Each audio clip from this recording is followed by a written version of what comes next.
अर्थ gravitational force, पृथ्वीचे गुरुत्वीय बल. तर पृथ्वीचे गुरुत्वीय बल कसं आहे आपण पाहूया. Earth gravitational force will the velocity of a stone thrown vertically up down remains constant or will it a change within time. How will it changes. Why doesn't the stone moves up all the time. Why does it falls down after the reaching a certain height and what does its maximum height depend upon. म्हणजेच क्षितिजलंब सरळ रेषेमध्ये वर जो फेकलेला दगड आहे त्या दगडामध्ये त्या दगडाचा वेग एक समान असेल काय की तो कालानुरूप बदलेल काय किंवा कशा प्रकारे बदलेल. दगड सतत वर जात नाही म्हणजेच काय थोड्या उंचीवरून तो परत खाली पडतो आणि त्याची कमाल उंची कशावर अवलंबून असते हे आपल्याला अर्थ ग्रॅव्हिटेशनल फोर्समध्ये आपल्याला शिकता येईल. म्हणजेच काय the earth attract every object near it towards it self because of the gravitational force.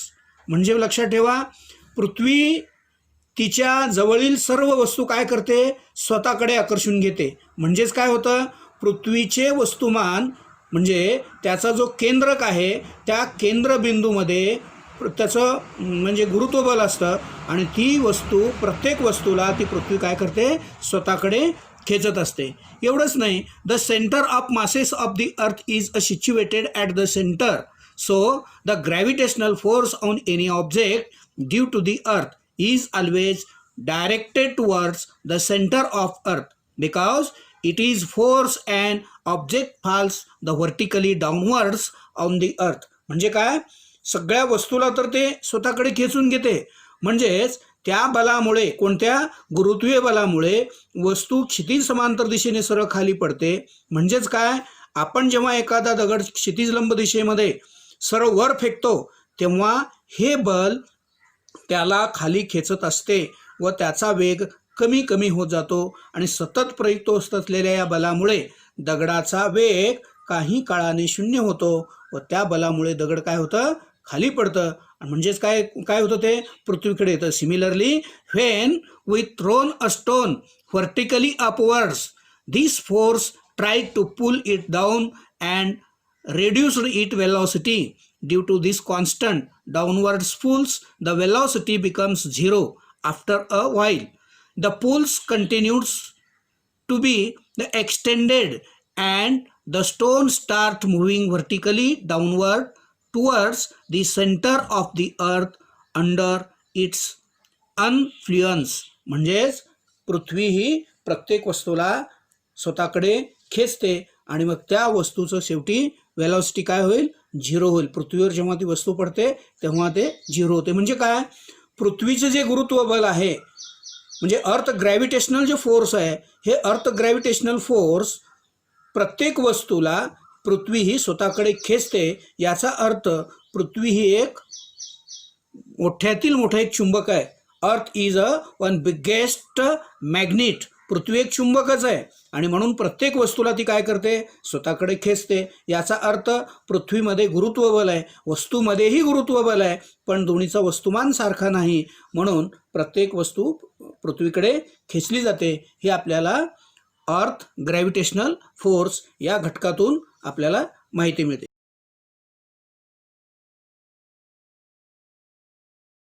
The next bit अर्थ ग्रॅव्हिटेशनल ॲसायलरेशन. अर्थ ग्रॅव्हिटेशनल ॲसायलेशन मीन्स पृथ्वीचे गुरुत्व त्वरण. तर पृथ्वीमध्ये सुद्धा गुरुत्व त्वरण असेल ते कशा पद्धतीने the earth extend the gravitational force on object near it according to Newton's second law of motion. A force acting on a body the results in its acceleration. Thus the gravitational force due to the earth on a body result in its acceleration.